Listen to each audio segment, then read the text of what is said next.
the following thing. We say something like C tutor of n is equal to summation of f of k, and please remember f of k represent the periodic function value f at some specific discretized time index k, multiplied with w raised to the power n times k.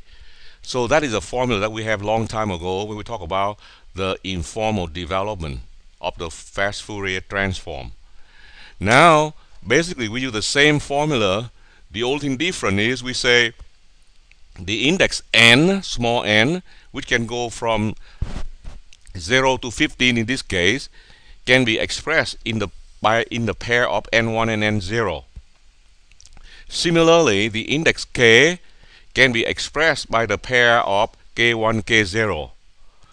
And then finally we replace small n by n1r1 plus n0 based on the previous slides, and we also replace small index k with the formula k1r2 plus k0 based on the previous slides. So now we have equation 44. Now in the next thing, on the next slide, you will see we will focus on the evaluation of w raised to that power as shown in equation 44. So let's see now. As you can see from the previous equation, w raised to the power nk, remember the index, small index n is equal to n1r1 plus n0 based on the definition that we talked about in this chapter maybe 2 slides ago. And the index k is given by the formula k1r2 plus k0. So now let us try to evaluate the left hand side of equation 45. And the way to do that is we first of all keep the first parenthesis, which is this term right here, n1r1 plus n0.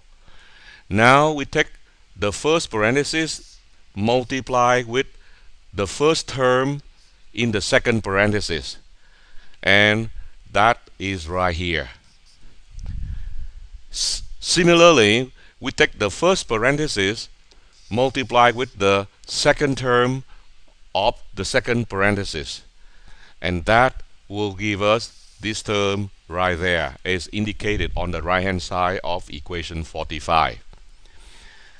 After that, we want to elaborate a little bit more. For example, if you multiply this n1r1 times k1r2, this is what you have in equation 46. Similarly, if we multiply n0 with k1r2, n0 times k1r2, then this is the term that we got. And then the next term, we don't touch it, which is the red term right here. We just leave it as it is, as you can see in equation 46. Now, if you look at equation 46 on the right hand side, the first term that you see inside the square bracket, that term we can prove to you according to equation 47. That term right there is equal to 1 actually. And the reason we can say that is because, let's see, take a look at this term. And if you remember the definition of w, the definition is equal to e raised to the power minus I times 2 pi divided by capital N. That is the definition of w. Okay? And now we have to raise it to the power R1 times R2. Okay? So we have to raise that power. However, as you can see, in this case, capital N is R1 times R2, and therefore this R1 R2 will cancel with this R1 R2, and what you have left is just e raised to the power minus I 2 pi. And if we make use of the so-called Euler identity, then this will become cosine of 2 pi minus I sine of 2 pi. So that e raised to the power become cosine and sine expression according to Euler identity. And then we recognize finally that sine of 2 pi is equal to 0 and cosine of 2 pi is equal to 1. So I already proved to you again equation 47 say w raised to the power r1 r2 just happen to be equal to unit value equal to 1. So in that case then equation 46, you don't have to worry about this term in the front right there, and the right hand side of equation 46 can be simplified. So what do you have will be on the left hand side we have c theta, which is the unknown complex number. On the right hand side you have summation of f and then multiply with w raised to the power. But according to equation number 46, w raised to that power on the right hand side only have these two terms left, as you can see from equation 46, the right hand side. So now we have equation 48. Now if you look at equation 48, the next thing we can say is this: if you consider the square bracket here in equation 48, we can see that this product that we have here, we can say it like an inner product. So summation of f times w raised to the power n0 k1 r2 together, you can call it a vector f1. And then after that, if you take the vector f1 and then you multiply with this w raised to that power term, then the result you call it f2 vector. And as a matter of fact, that definition is exactly the one that we will see on the next slide. So you can see in equation 49 we define the function f1 is equal to summation of f times w raised to the power n0 k1 r2, like I said in the previous slide. Similarly, equation 50 gives you the definition of f2, and that is equal to this w term multiplied with the vector f1 that we just obtained it from the previous equation, which is equation 49. So if we introduce the intermediate vector f1 as shown in equation 49 and intermediate vector f2 as shown in equation 50 back into the previous equation, then you can see f2 that you have in here will be the same thing as the unknown vector c theta n1 comma n0. And the reason is because, like I told you before, first we calculate the vector intermediate vector f1, which is equal to the product of w raised to that power n0 k1 r2 multiplied with the function f.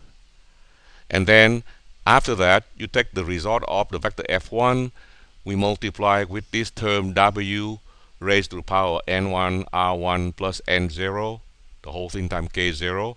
That will give you the vector f2, and therefore vector f2 is the same thing as the c theta n1 n0. So, and that is exactly explained as shown in equation 51. The result you got from the vector f2 is the unknown c theta that we are looking for. The only thing you have to be careful, just like I said to you many times earlier in the previous lecture, this one, the order here will be n0, n1, whereas the original unknown c theta, the order is n1, n0. And what it means is, after you obtain the result for the vector f2, you have to reverse the order through the so-called unscrambling process that I described to you earlier in order to get to the right order for c theta. So now, let us consider again specifically, let's say the index r1 is equal to 4, r2 is equal to 4, so that means the number of sample data point capital N is equal to 16. So if we substitute those parameters r1 equal to 4, r2 equal to 4, and capital N equal to 16, substitute back into equation 49 and equation 50 that we mentioned earlier. Look at equation 49 and equation 50. If we subtract the value for r1 equal to 4, r2 is equal to 4. Okay, whenever you see r2, you replace by 4. Whenever you see r1, you also replace by 4. Then equation 49 and equation 50 will become as shown in equation 52 and equation 53. Now notice, you remember this is 4 comes to the picture because r1 equal to 4 and r2 equal to 4. And also, this summation k1 go from 0 to 3. The reason you get that number 3 is because of the previous slide. As you can see, it go from r1 minus 1. So r1 minus 1 is 4 minus 1, which is equal to 3. And the index k0 also go from 0 to r2 minus 1, which is equal to 3. So that's exactly what happening when you have r1 equal to 4, r2 equal to 4. The summation going from 0 to 3 for the index k1, and the same thing for the index k0. It also go from 0 to 3. So when the situation r1 equal to 4 and r2 equal to 4, which correspond to capital N equal to 16, then equation 49, equation 50 become equation 52 and 53, as I show you over there on the computer screen. Now, if you take a look carefully at equation 52, for example, take a look at this equation. That equation, if you do an expansion for the index k1. Now remember, the index k1 going from 0, 1, 2, up to 3. That means if you expand that summation for the index k1, you're supposed to see 4 terms. And those 4 terms is exactly shown in equation 52a. For example, this is the first term when you let the index k1 is equal to 0. And then this is the second term when you let the index k1 in equation 52 to be equal to 1.